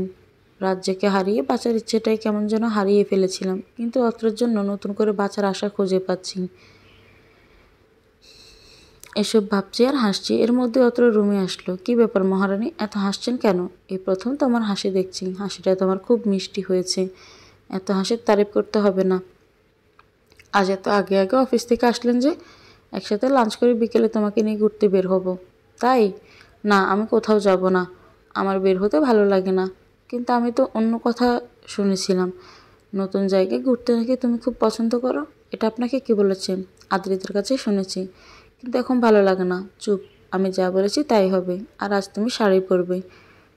এখন খেতে চলো, খুব ক্ষুধা লেগেছে।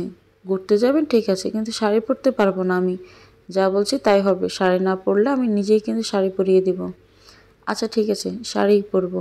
এখন খেতে চলেন। তারপর ওরা দুজনে নিচে চলে যায় খাওয়ার টেবিলে। আগে থেকে অত্রের আম্মু আর আদ্রিতা ওয়েট করছিল ওদের জন্য। ওরা গিয়ে বসতে আদ্রিতা বলে ওঠে, কিরে ভাইয়া, আজ এত তাড়াতাড়ি ফিল্ডে যে? বউকে রেখে বুঝে অফিসে মন বসছিল না? চুপ, ফাজলামি করার জায়গা পাস না। ফাজলামি কই করেছি? এক কাজ কর, ভাবিকে তোর বিয়ে করে নে, তাহলে সবসময় তোর চোখের সামনে থাকবে, তোকে আর ছুটে বাসায় আসতে হবে না। মা, এবার তোমার ছোট মেয়ের একটা বিয়ের ব্যবস্থা করো, বেশি পেকে গেছে ফাজিলটা। মা, তোমার ছেলে চুপ করতে বলো, এখন কোনো চুপ করব? ধুর, তোকে আর কিছু বলবোই না। আদ্রিতার কথা শুনে অত্র আর আবা হাসতে থাকে। ওদের হাসি দেখে অত্রের মা বলে, হ্যাঁ রে অত্র, আমরা তো বুড়ো হয়ে যাচ্ছি, কবে যে নাতি নাতির মুখ দেখবো। কথাটা শুনে অত্র মুচকি হাসি দেয়। আর এদিকে আবার গলায় খাবার আটকে যায়। অত্র তাড়াতাড়ি আবাকে পানির গ্লাস এগিয়ে দেয়। আবার ডক ডক করে পুরো পানিটা খেয়ে ফেলেন। তখন অত্রের মা বলে, তোরা খাবার সময় যে কেন এত কথা বলিস? দেখ তো, মেয়েটার গলায় খাবার আটকে গেল। এটা শুনে আদ্রিতা বলে, আম্মু, আমাদের কথা হয় নেই, তোমার কথা শুনে বাবের গলায় খাবার আটকে গেছে।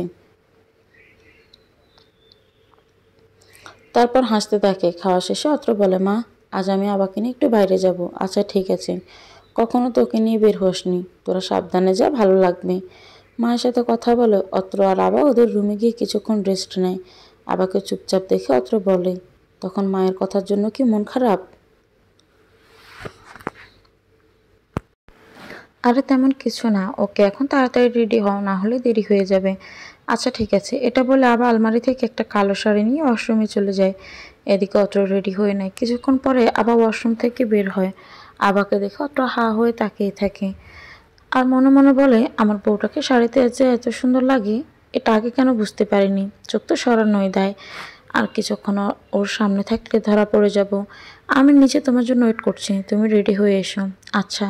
তারপর আবার রেডি হয়ে নিচে চলে যায়। অত্রের আম্মুকে বলে ওরা দুজনে বেরিয়ে যায়। অত্র গাড়ি চালাচ্ছে আর বারবার আবার দিকে তাকাচ্ছে। আর আবার বাইরের দিকে তাকিয়ে আছে। কিছুক্ষণ পরে অত্র একটা মার্কেটের সামনে গিয়ে গাড়ি থামায়। তারপর গাড়ি থেকে নেমে আবার পাশের দরজা খুলে বলে, নামো। তারপর আবাকে নিয়ে একটা দোকানে গিয়ে বলে, আমার বলা জিনিসগুলো কি রেডি হয়েছে? জি স্যার, আপনার বলা জিনিসগুলো আমরা প্যাকিং করে রেখেছি, এই নিন। এটা বলে লোকটা অত্রের সামনে অনেকগুলো শপিং ব্যাগ রাখে। অত্র বিল পে করে ব্যাগগুলো হাতে নিয়ে আবাকে বলে, চলো। এতগুলো শপিং ব্যাগ কিসের? চলো, একটু পরে জানতে পারবে। তারপর কিছুক্ষণ পর ওদের গাড়ি একটা রেস্টুরেন্টের সামনে থামে। সেখান থেকে অত্র অনেকগুলো খাবারের প্যাকেট নিয়ে আবার চলতে শুরু করে। অত্রের কাজ দেখে আবার শুধু অবাকই হচ্ছে, কিন্তু কিছুই বুঝতে পারছে না। আর অত্র কিছু বলছে না।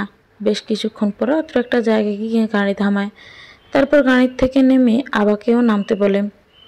আবার গাড়ি থেকে নেমে সামনে সাইনবোর্ডের লেখা দেখে বুঝতে পারে এটা একটা এতিমখানা। কিন্তু অত্র হঠাৎ ওকে এতিমখানায় কেন নিয়ে আসলো, সেটা ওর মাথায় ঢুকছে না। হঠাৎ অত্রের কথায় আবার ফিরে তাকায়। কি ম্যাম, এভাবে দাঁড়িয়ে থাকবেন নাকি আমাকে একটু শপিং ব্যাগগুলো নিতে হেল্পও করবেন?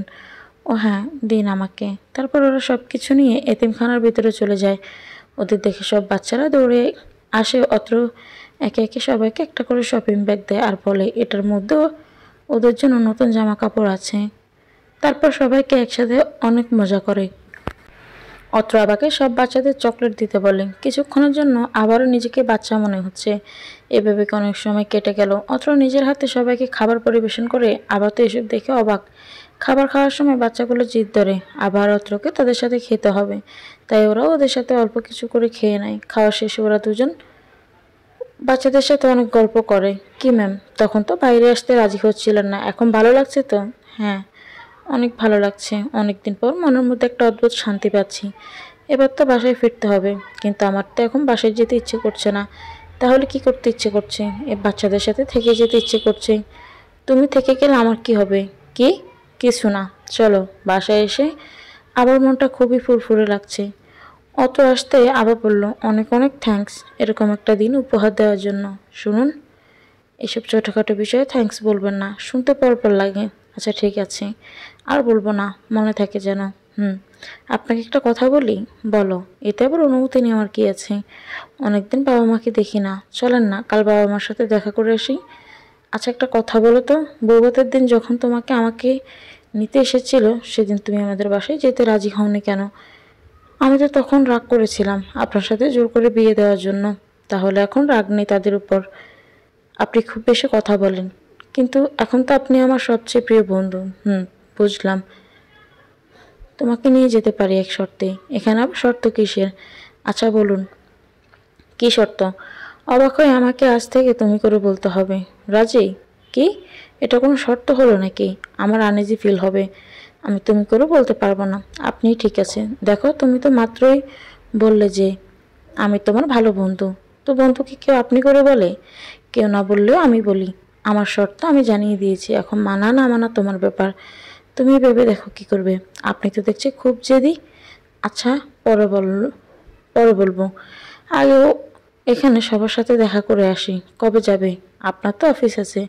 সমস্যা নেই, অফিস এখন তেমন কাজ চাপ নেই। 2-3 দিন না গেলে কোনো ক্ষতি হবে না। পরের দিন সকালে ওরা রওনা দিল আবার বাড়ির উদ্দেশ্যে। বাসায় পৌঁছে দুপুর হয়ে গেল। আবার বাবা মা তো ওদের দেখে অবাক। এর থেকে বেশি অবাক হলো আবার এমন হাসি মাখা মুখ দেখে। আবার মা এসে আবাকে জড়িয়ে ধরলো, সারা মুখে চুমু দিতে থাকলো।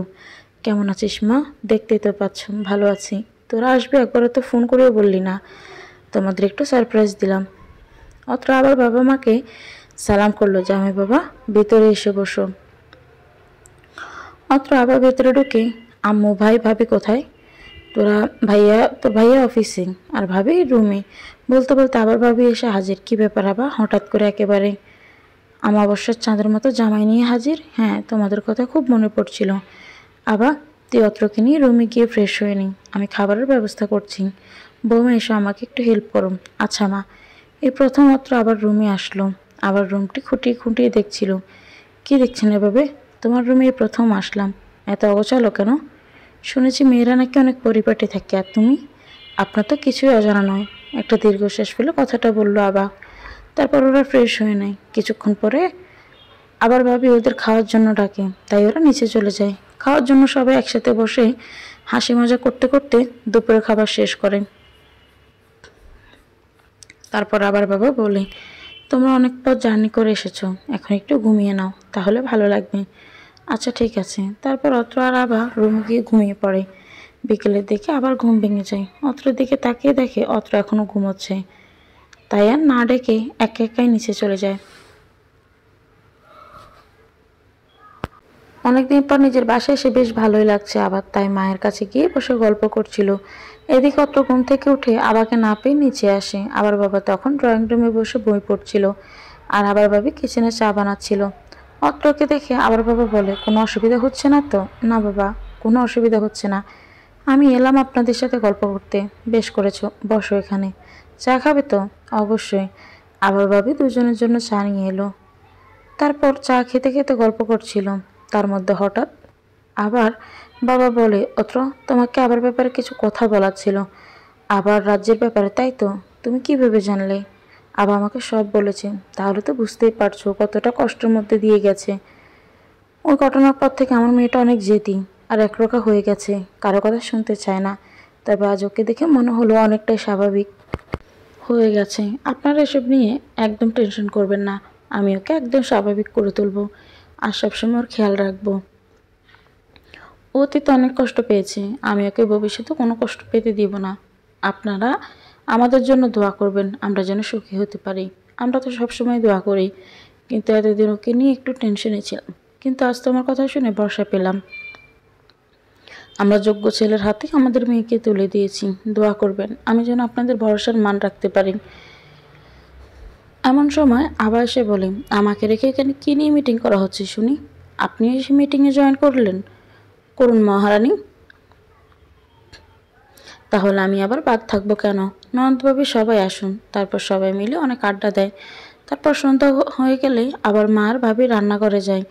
আবার অত্র ওদের রুমে চলে আসে। আবার ভাইয়া ফিরলে ওদের দেখে খুব খুশি হয়। তারপর রাতে খাবার টেবিলে সবাই অনেক গল্প করে। আবার পরিবর্তন দেখে সবাই খুব খুশি হয়। আর ওই পরিবর্তনের পেছনে যে পুরোটাই অত্রের অবদান সেটাও সবাই বুঝতে পারে। খাওয়া শেষে আবার বলে, আম্মু আব্বু আমরা কালই চলে যাব। আজই তো আসলি, আবার কালে চলে যাবি? হ্যাঁ মা, কালই যেতে হবে। আপনারা মন খারাপ করবেন না, এবারে হুট করে এসেছি, এরপরে যখন আসবো তখন হাতে সময় নিয়েই আসবো। ঠিক আছে, মনে যেন থাকে। এর পরের বার অবশ্যই হাতে সময় নিয়ে আসবে। রাতে অত্র আর আবার গল্প করছিল। এর মধ্যে অত্র বলল, আচ্ছা রাজ্যের কোনো ছবি আছে তোমার কাছে? আছে তো, কই আমাকে দেখাবে? ওর ছবি আমার এই হৃদয়ে আছে, আর সারা জীবন এখানেই থাকবে। পরের দিন সকালে সবার কাছ থেকে বিদায় নিয়ে ওরা বের হয়। বিয়ের দিন আবার কান্না না পেলেও আজ সবাইকে ছেড়ে যেতে আবার ভীষণ কান্না পাচ্ছে। আবার চোখের পানি অত্রর চোখ এড়ায়নি। এভাবে দিন চলতে থাকে। অত্র ঠিক করে আবাকে আজ প্রপোজ করবে, নতুনভাবে ভালোবাসাময় জীবন শুরু করবে। এতদিন অত্র আবাকে খুব বেশি ভালোবেসে ফেলেছে। আবা অত্রর প্রতি খুবই কেয়ারিং। আবা এখন অত্রকে তুমি করে বলে। আবার সকালে অত্রর নাস্তা রেডি করা, অত্র কি পোশাক পরবে এসব নিয়ে আবার ঠিক করে দেয়, ঠিক যেমন একটা বউ তার বরের জন্য করে। সন্ধ্যায় অত্র তাড়াতাড়ি বাসায় চলে আসে। আবার তখন কিচেনে রাতের খাবার তৈরি করছিল। অত্র চুপি চুপি সবার দৃষ্টি এড়িয়ে আদ্রিতাকে নিয়ে ছাদে যায়। আদ্রিতা আর অত্র খুব সুন্দর করে ছাদ সাজায়। রাতে সবাই খাওয়া শেষ করে যে যার রুমে চলে যায়। অত্র আবার জন্য রুমে অপেক্ষা করছিল।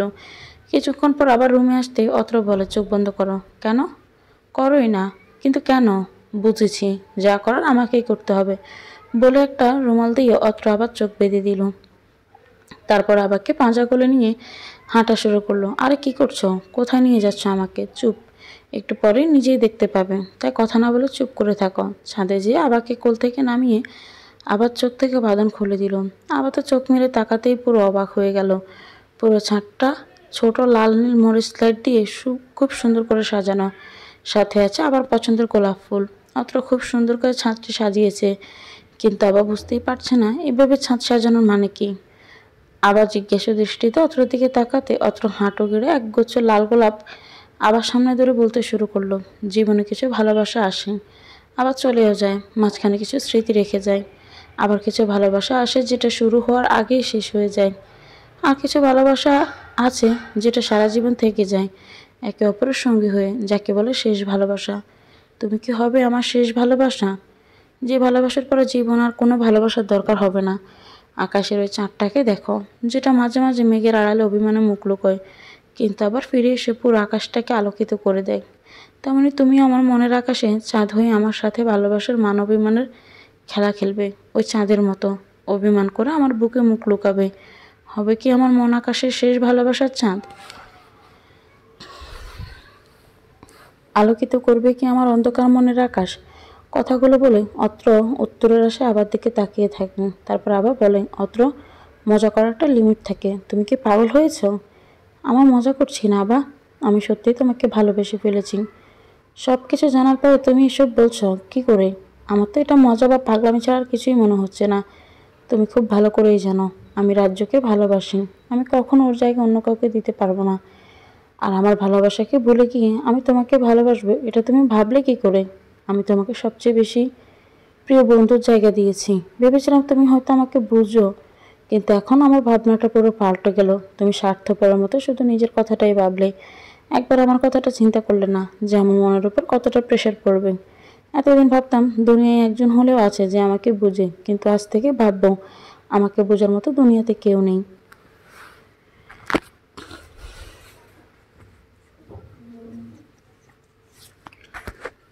এসব বলে আবার রেগে ছাদ থেকে চলে গেল।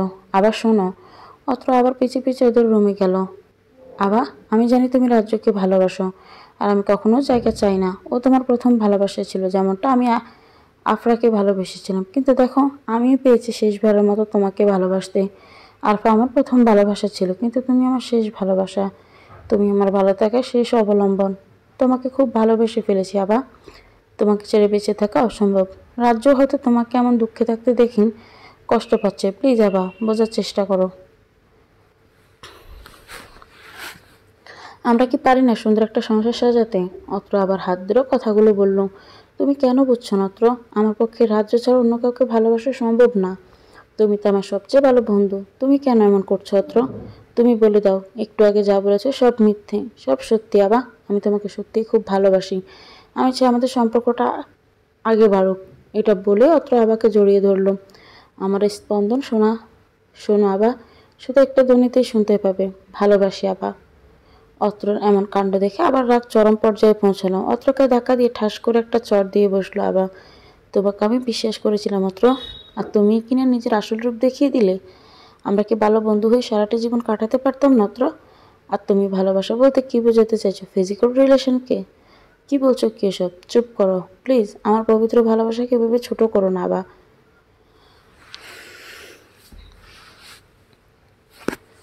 ও, এখন শুনতে খারাপ লাগছে? সত্য কথা সবসময় তেতোই লাগে।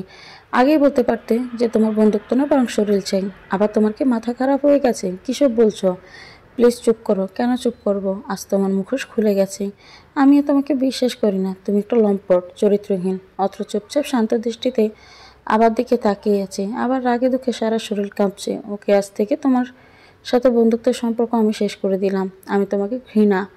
এটা বলার সাথে সাথে অত্র আবার ঠোঁটে ঠোঁট ডুবিয়ে দেয়। অত্র আবার দুহাত শক্ত করে ধরে আবার ঠোঁটে কিস করে যাচ্ছে। আবার একটু নড়তে পারছে না। 5 মিনিট পর অত্র আবাকে ছেড়ে দেয়। সাথে সাথে আবার অত্রের গালে ঠাস ঠাস করে চড় বসিয়ে দেয়। চড় খেয়ে অত্রের কোনো পরিবর্তন হলো না, বরং আরও রেগে চিল্লিয়ে বলল, তুমি আমাকে মারো আর যাই করো, ভালোবাসি তোমাকে, তাই আজ তোমাকে আমার করেই ছাড়বো, সেটা আপোষে হোক বা জোর করে হোক। বলে আবার হাত ধরে বিছানায় ফেলে দিল। দেখো অত্র, সব কিছুর একটা লিমিট থাকে। পাগল হয়ে গেছো তুমি।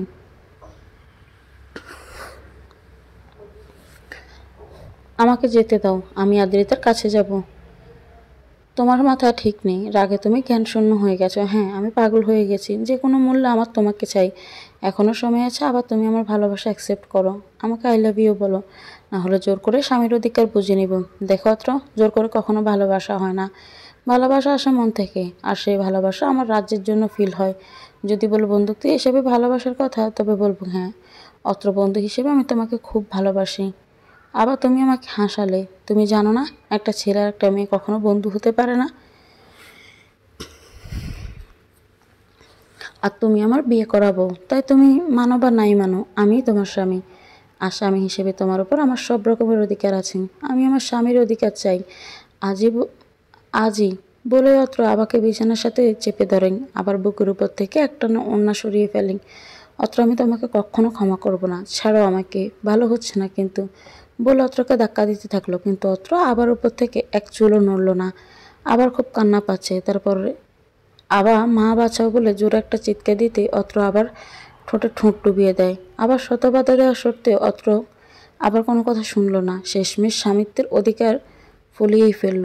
বোধ 4টা। আবার ফুফুয়ে কেঁদেই চলেছি। আবার কান্না শুনে অত্র বলে, আবার এবার কান্না বন্ধ করো, আমি ভুল কিছু করিনি। তোমাকে অনেক ভালোবাসি, তাই আমাকে নিজের করে পাওয়ার জন্য এসব করেছি, যাতে তুমি আমাকে কখনো ছেড়ে না যাও।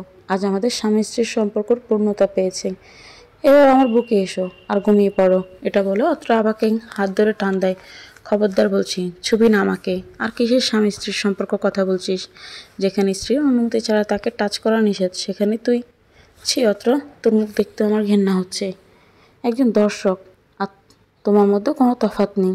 আবার কি বলছো এসব? আমি তোমাকে ভালোবাসি, তাই তোমাকে নিজে করে পাওয়ার জন্য এসব করেছি। যদি সত্যি তুই আমাকে ভালোবাসতি, তাহলে আমার ইচ্ছের বিরুদ্ধে এসব করতি না। আমার ইচ্ছের মূল্য দিতি, আর কারো ইচ্ছের বিরুদ্ধে তার সাথে এসব করা দর্শনের সমান। সকাল হলে আমি এই বাসা ছেড়ে চলে যাব, কারণ তোর মতো একটা জঘন্য লোকের সাথে একই বাসায় থাকা আমার পক্ষে সম্ভব নয়। সত্যি তুমি আমাকে মেনে নেবে না? কখনোই না। কান খুলে শুনে নে, আগে আমি তোকে বন্ধু হিসেবে ভালোবাসতাম, কিন্তু এখন শুধুই ঘৃণা করে। তোর মুখ দেখার থেকে মরে যাওয়া অনেক ভালো। ওকে, তোমাকে আমার মুখ দেখতে হবে না, আর মরতেও হবে না। আজ থেকে তুমি আর আমার মুখ দেখবে না। তোমার যদি মনে হয় অন্যায় আমি করেছি, তাই শাস্তিটা আমারই প্রাপ্য। এটা বলে অত ফ্রেশ হয়ে গাড়ির চাবি নিয়ে কাউকে কিছু না বলেই বাসা থেকে বের হয়ে যায়।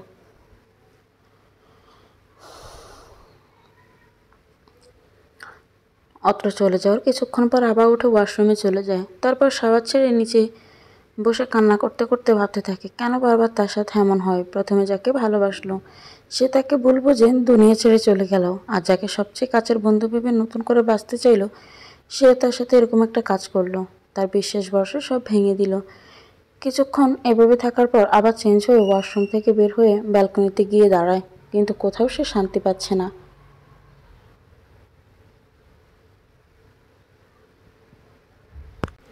তার শুধু বারবার মনে হচ্ছে অত্র কীভাবে তার সাথে এসব করতে পারলো। এসব ভাবতে ভাবতে অনেকটা বেলা হয়ে যায়।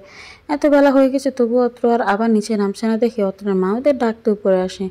আবার অত্র, তোরা কোথায়, তাড়াতাড়ি খেতে আয়। রুমে ঢুকে কাউকে না দেখতে পেয়ে অত্রের মা অবাক হয়। তারপর ব্যালকনিতে গিয়ে দেখে আবার দাঁড়িয়ে আছে। কিরে, কখন থেকে ডাকছি, শুনতে পাচ্ছিস না? অত্রের মায়ের ডাকে আবার চমকে উঠে পেছনে তাকায়। কিরে, এভাবে তাকিয়ে আছিস কেন? আর তোর চোখ মুখ এমন লাগছে কেন? আর অত্র কোথায়? ওকে রুমে দেখছি না যে। অত্রার মায়ের প্রশ্ন শুনে আবার কি বলবে কিছুই বুঝতে পারছে না। আবার ভাবতে ভাবতে অত্রার মা আবার প্রশ্ন করে, কী রে, চুপ করে আছিস কেন? আসলে মা, আপনার ছেলে সকালে উঠে কোথায় যেন গেছে, আমাকে কিছু বলে যায়নি। কি বলিস? ও তো কখনো এরকম করে না। আর যত ইম্পর্ট্যান্ট কাজই থাকুক না কেন ঠিকই আমাকে বলে যায়। আচ্ছা ঠিক আছে, তুই খেতে আয়, অত্র আসলে জিজ্ঞেস করা যাবে যে কোথায় গিয়েছে।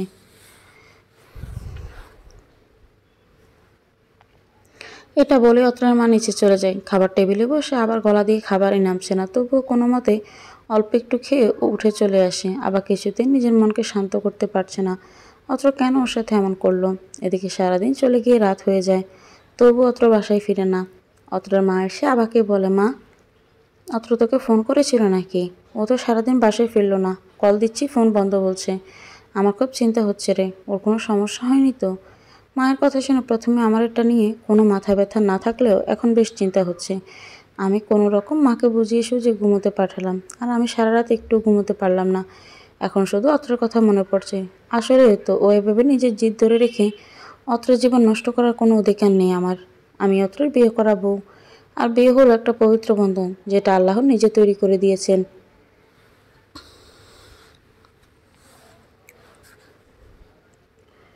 তাই সে চাইলেই এই পবিত্র সম্পর্ক অস্বীকার করতে পারে না। আর আমার ওপর অত্র সব অধিকারই রয়েছে। সকাল হয়ে গেল, এখনও অত্র বাসায় ফেরেনি। এখন আমার নিজেরই অনুশোচনা হচ্ছে। আর একটা হারানোর ভয় আমাকে তাড়া করে বেড়াচ্ছে। আমার নিজের ভুলের জন্য আমি রাজ্যকে হারিয়েছিলাম, এখন এই ভুলের জন্য অত্র আমার জীবন থেকে হারিয়ে যাবে না তো? না, এটা কিছুতেই হতে পারে না। আমার আগের ভুলটা শুধরানোর সুযোগ আমি পাইনি, কিন্তু আমার এই ভুলটা আমি ঠিকই শুধরে নেব। যেভাবেই হোক অত্রকে আমি ফিরে আনবই।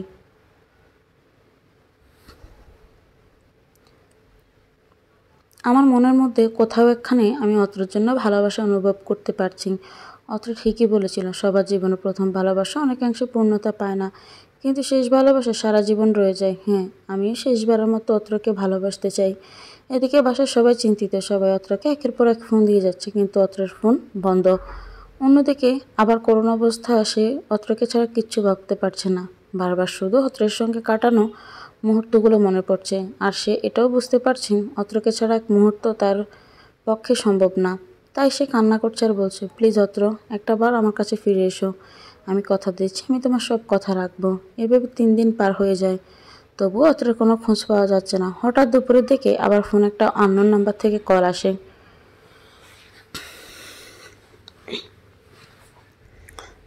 আবার কলটা রিসিভ করতে ওপাশ থেকে কেউ বলে ওঠে, হ্যালো, আপনি কি আবার বলছেন? জি, আপনি কে? আপনি আমাকে চিনবেন না, আমি অত্রের বন্ধু শুভ বলছি। আদ্রিতার কাছ থেকে আপনার নাম্বারটা নিলাম। আসলে ভাবি, অত্র কি হয়েছে? অত্রের কোথায় আছে ও? ও ঠিক আছে তো? ওর কিছু হয়নি তো? আরে ভাবি, এত ভয় পাবেন না, ওর কিছু হয়নি। আপনাদের বাসা থেকে কিছুটা দূরে যে এতিমখানাটা আছে অত্র ওখানেই আছে। আমাদের কারো কথা শুনছে না, তাই প্লিজ আপনি আসুন, ওকে আমি এক্ষুনি আসছি। ফোনটা কেটে দিয়েই আবার বাসা থেকে বের হয়ে যায়। তারপর একটা ট্যাক্সি নিয়ে ওই এতিমখানায় চলে যায়।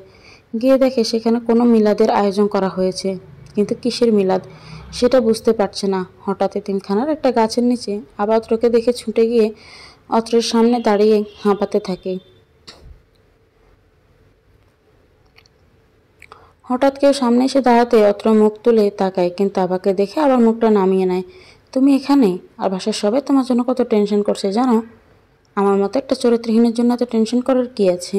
আর তুমি এখানে এসেছো কেন? এত কথা না বলে এখন চলো আমার সাথে বাসায়। সবাই তোমার জন্য টেনশন করছে। না, আমি বাসায় যাব না। আমি চাই না আমার মুখ দেখে কেউ মরে যাক বা বাসা ছেড়ে চলে যাক। দেখো, এত কথা শুনতে চাইনি, যেটা বলেছি সেটা করো, চলো আমার সাথে। বলে আবার অত্রের হাত ধরে টানতে থাকে। এমন সময় একটা হুজুর এসে অত্রকে বলল, চলুন, মিলাদের সব ব্যবস্থা হয়ে গেছে, এবার মিলাদ শুরু হবে। সবাই আপনার জন্য অপেক্ষা করছে। আচ্ছা চলুন। এটা বলে অত্র ওই লোকটার সাথে চলে গেল।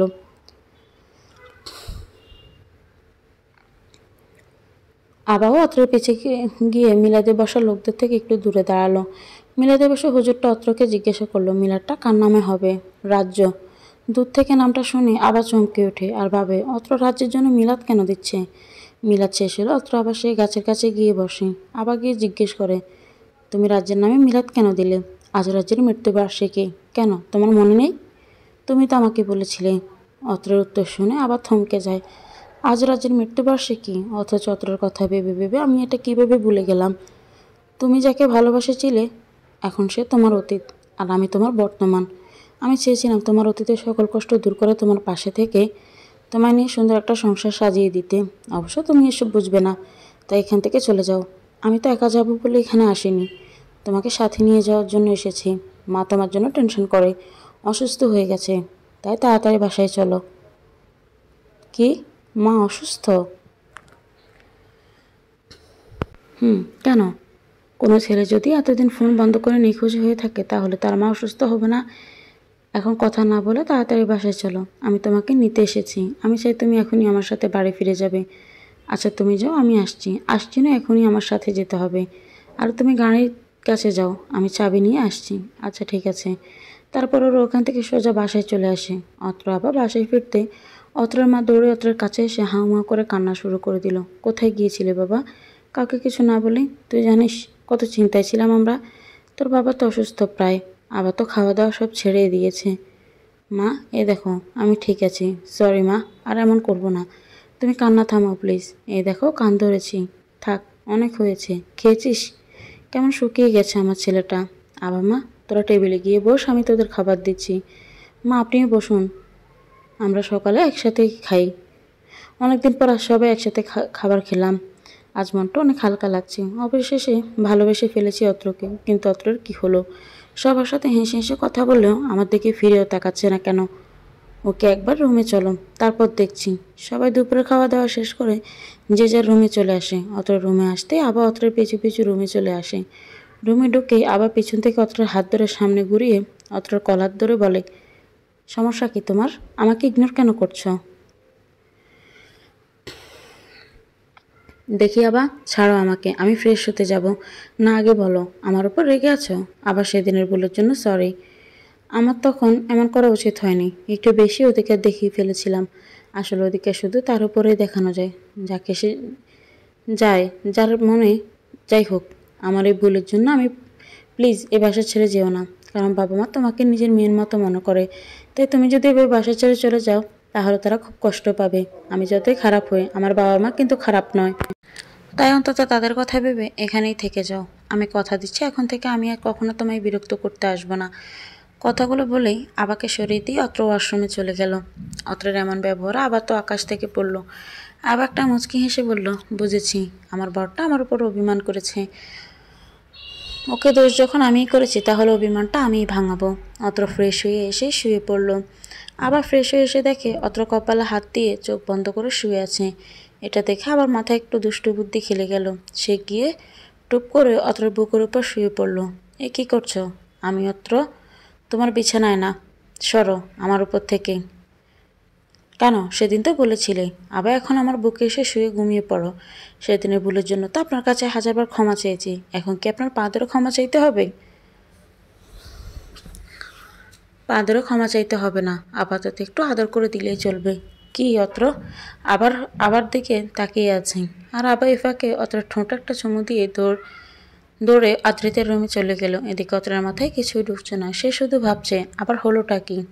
সেদিনের ঘটনায় মানসিক আঘাত পেয়ে আবার পাগল টাগল হয়ে গেল নাকি? কিসব উল্টোপাল্টা কাজ করছে। আবার লজ্জা পেয়ে কোথায় চলে গেল? এসব ভাবতে ভাবতে অত্র ঘুমিয়ে পড়ে। আবার অত্রের সামনে আসেনি। পরের দিন সকালে অফিসে যাওয়ার আগেও অত্র আবাকে দেখতে পেল না। কি ব্যাপার, কাল রাতে একটা চুমু দিয়ে মেয়েটা অদৃশ্য হয়ে গেল নাকি? এসব ভাবতে ভাবতে অত্র অফিসে চলে যায়। অন্যদিকে আবার আদ্রিতের সাহায্য নিয়ে ওদের বাসার ছাদ ঠিক অত্রর মতো করে সাজায়। আজ আবার তার মনের কথা বলবে অত্রকে। সে আর কিছুতেই নিজের থেকে দূরে রাখবে না। এভাবে সারাদিন কেটে যায়। রাতে খাওয়ার টেবিলে অত্র আবাকে দেখতে পেল না। জিজ্ঞেস করতে আদ্রিতা বলে, ভাবি আগেই খেয়ে নিয়েছে। তারপর আর কেউ কোনো কথা বলেনি। খাওয়া শেষ করে যে যার মতো নিজেদের রুমে চলে যায়। যাওয়ার সময় অত্র আদ্রিতাকে ডেকে বলে, তোর ভাবিকে যেয়ে বল আমি তার জন্য রুমে অপেক্ষা করছি। কেন, বছরে ভালো লাগছে না নাকি? মার খাবি, যা বলেছি তাই কর গিয়ে।